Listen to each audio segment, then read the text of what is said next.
Assalamualaikum warahmatullahi wabarakatuh.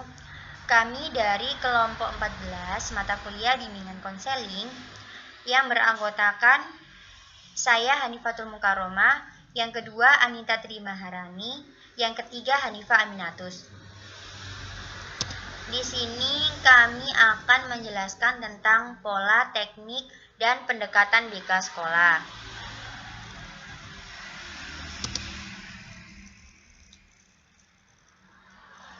Selanjutnya ini adalah BK Pola 17+. Di sini ada beberapa bagian. Pola BK 17+ adalah pemberian bantuan kepada peserta didik melalui bidang bimbingan, kemudian strategi dan layanan. Yang terakhir yaitu kegiatan mendukung. Yang pertama yaitu bimbingan. Di sini ada bimbingan pribadi, sosial, belajar, dan karir. Bimbingan pribadi yaitu bidang layanan pengembangan kemampuan mengatasi masalah-masalah pribadi dan kepribadian berkenaan dengan aspek-aspek intelektual, afektif, dan juga motorik.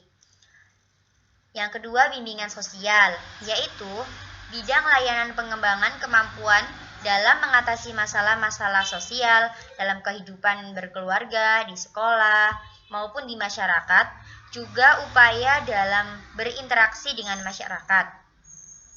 Yang ketiga, bimbingan belajar.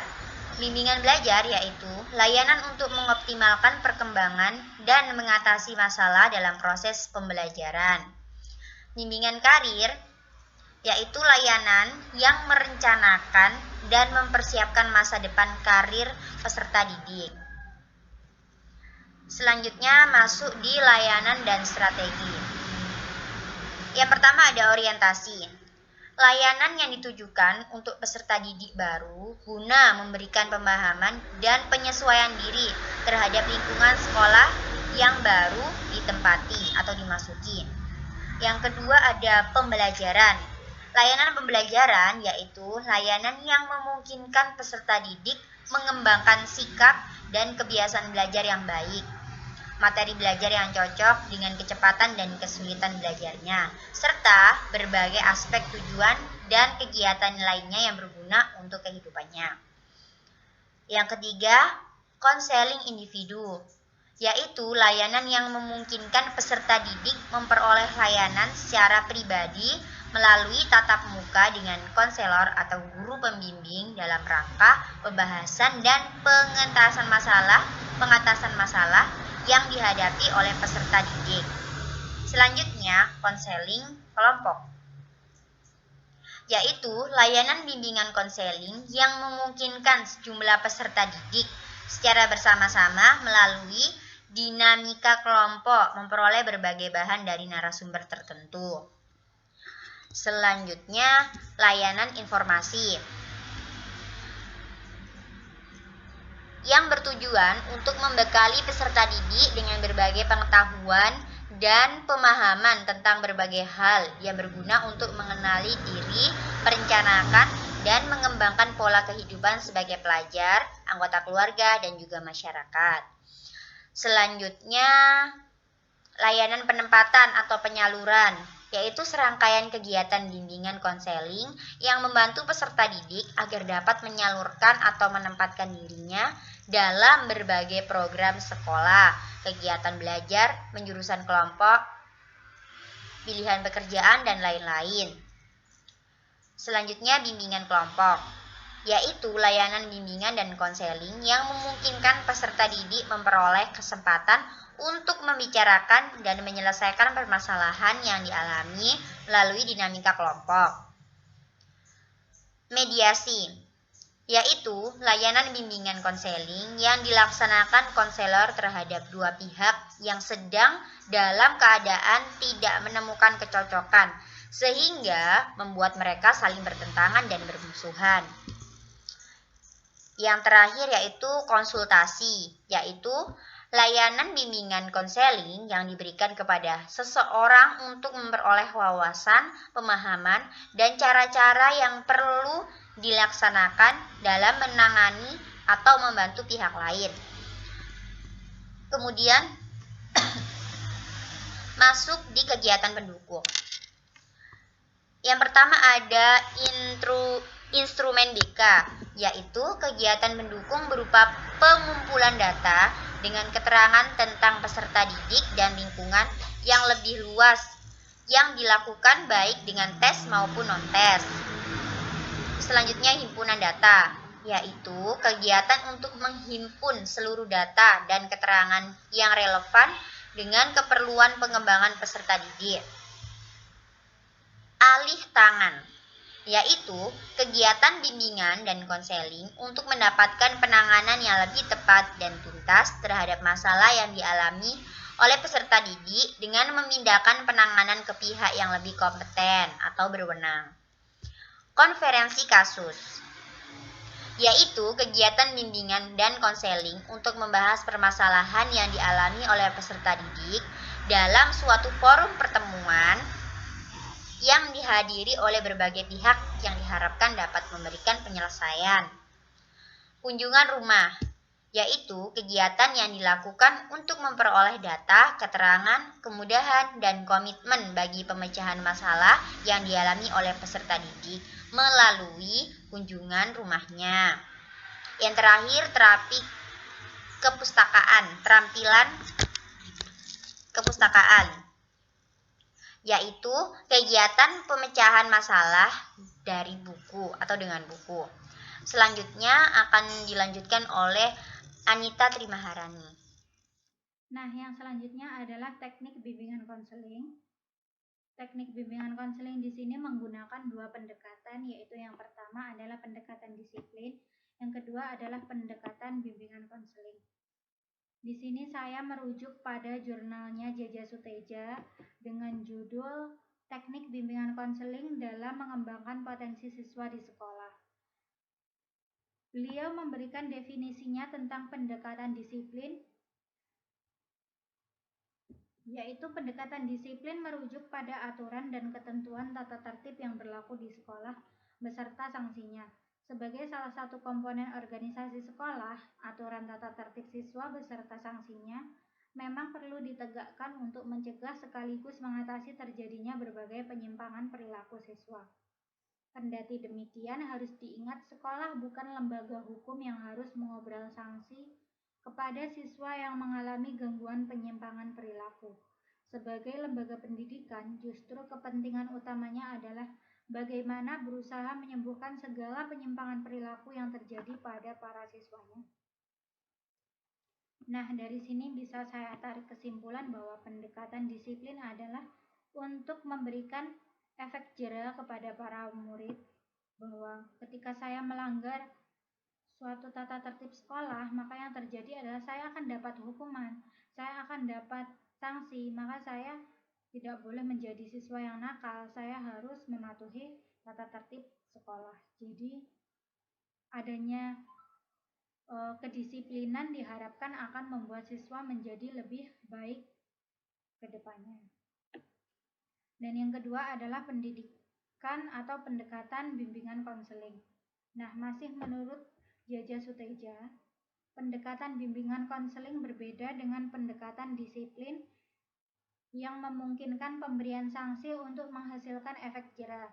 Penanganan siswa bermasalah melalui bimbingan dan konseling justru lebih mengutamakan pada upaya penyembuhan dengan menggunakan berbagai layanan dan teknik yang ada. Penanganan siswa bermasalah melalui bimbingan dan konseling sama sekali tidak menggunakan bentuk sanksi apapun, tetapi lebih mengandalkan pada terjadinya kualitas hubungan interpersonal yang saling percaya di antara konselor dan siswa yang bermasalah, sehingga setahap demi setahap siswa tersebut dapat memahami dan menerima diri dan lingkungannya serta dapat mengarahkan diri guna tercapainya penyesuaian diri yang lebih baik. Nah, dalam hal ini bisa saya tarik kesimpulan bahwa pendekatan BK ini bukan lagi tentang guru dan murid, tapi tentang guru yang harus bisa menjadi orang tua, menjadi sahabat, teman, ataupun saudara bagi siswa yang bermasalah tersebut. Ketika seorang guru bisa menghangatkan suasana dengan memberikan kepercayaan kepada siswa bahwa rahasia yang akan diceritakannya aman, maka siswa akan dengan bebas menceritakan apa yang ada dalam hatinya, keluh kesahnya, sehingga dari situ BK bisa mencarikan jalan solusi bagi siswa tersebut untuk nyaman dengan peraturan tersebut dan tidak melakukan hal-hal yang merugikan dia sendiri dan banyak warga sekolah. Kemudian yang ketiga adalah siswa bermasalah. Siswa bermasalah ini terbagi menjadi 3 kasus. Yang pertama adalah kasus ringan. Kasus ringan ini misalnya seperti mencuri ballpoint teman, mencontek, tidak melakukan jadwal piket harian, dan lain-lain seperti itu. Nah, dalam hal ini yang harus menangani adalah guru kelas. Guru kelas bisa melakukan pendekatan disiplin dengan misalnya memberikan hukuman dengan menyapu kelas 3 hari ataukah membersihkan toilet dan lain-lain seperti itu. Hal tersebut dimaksudkan untuk menjadi contoh juga bagi siswa yang lainnya bahwa peraturan itu untuk dilakukan bukan untuk dilanggar. Sehingga siswa akan merasa jerah dan juga akan melaksanakan tugasnya sebagai siswa yang sudah diberikan. Kemudian siswa dengan kasus yang sedang. Kasus sedang ini seperti merokok di sekolah, berpacaran di sekolah, minum-minuman di sekolah. Nah, dalam hal ini yang harus menangani adalah guru kelas dan juga BK. Keduanya harus saling bekerja sama untuk menyadarkan murid tersebut bahwa apa yang dilakukannya itu tidak seharusnya dilakukan oleh pelajar seusianya. Jadi di antara ketiganya, guru kelas, guru BK, dan murid harus terjalin kehangatan dan kerjasama yang positif untuk mengarahkan anak tersebut kepada hal-hal lain yang lebih bermanfaat sehingga pikirannya teralihkan dari minum-minuman, rokokan, lebih kepada hal yang positif seperti organisasi, ekstrakurikuler, dan lain-lain seperti itu. Kemudian yang ketiga adalah siswa bermasalah dengan kasus yang berat. Nah, kasus yang berat ini seperti hamil di luar nikah, kemudian pembunuhan, tawuran antar geng atau antar sekolah. Dalam hal ini konteksnya bukan lagi guru kelas maupun guru BK, tapi lebih kepada psikolog, psikiater, polisi, dokter, dan lain-lain yang seperti itu. Karena yang dilakukannya tidak hanya merugikan dirinya sendiri, tapi sudah merugikan banyak pihak, terutamanya pihak dari orang-orang yang mempunyai anak tersebut, sekolahnya, kemudian keluarganya, dan lain seperti itu. Maka dalam hal ini jika dia masih bisa untuk diberikan arahan, sebaiknya diarahkan untuk kembali kepada fungsinya sebagai seorang pelajar. Disinilah seorang psikolog harus bisa mengembalikan tugasnya sebagai seorang pelajar. Nah, diharapkan dengan adanya pendekatan disiplin dan pendekatan BK bisa menyesuaikan diri atau perkembangan siswa menjadi lebih optimal. Jadi siswa tidak merasa sendirian, dia itu mempunyai wadah bercerita ataupun menyampaikan keluh kesahnya kepada seseorang yang dia percaya bisa menjaga rahasianya dan memberikan dia solusi. Dan begitulah teknik BK. Sekian yang bisa saya sampaikan. Pendekatan BK akan lebih dibahas detail oleh kelompok kami, Hanifah Aminatus Solihah. Sekian yang bisa saya presentasikan pada teknik BK hari ini. Assalamualaikum warahmatullahi wabarakatuh. Berbagai macam pendekatan bimbingan dan konseling dalam sekolah. Ada empat pendekatan dasar bimbingan dan konseling, yaitu yang pertama adalah pendekatan krisis, dua pendekatan remedial, tiga pendekatan preventif, dan yang keempat pendekatan perkembangan. Yang pertama, pendekatan krisis. Pendekatan krisis yaitu pendekatan pemberian layanan dalam bimbingan dan konseling yang didasarkan adanya krisis yang dialami konseli tersebut. Yang kedua, pendekatan remedial, yaitu pendekatan yang memberikan layanan bimbingan dan konseling untuk menekankan kelemahan yang dimiliki oleh konseli dan konselor memberikan upaya remedi terhadap kelemahan tersebut. Yang ketiga yaitu pendekatan preventif. Pendekatan preventif yaitu pendekatan yang memberikan layanan bimbingan dan konseling untuk menekankan pencegahan terhadap terjadinya masalah yang mungkin akan dialami oleh konseli tersebut.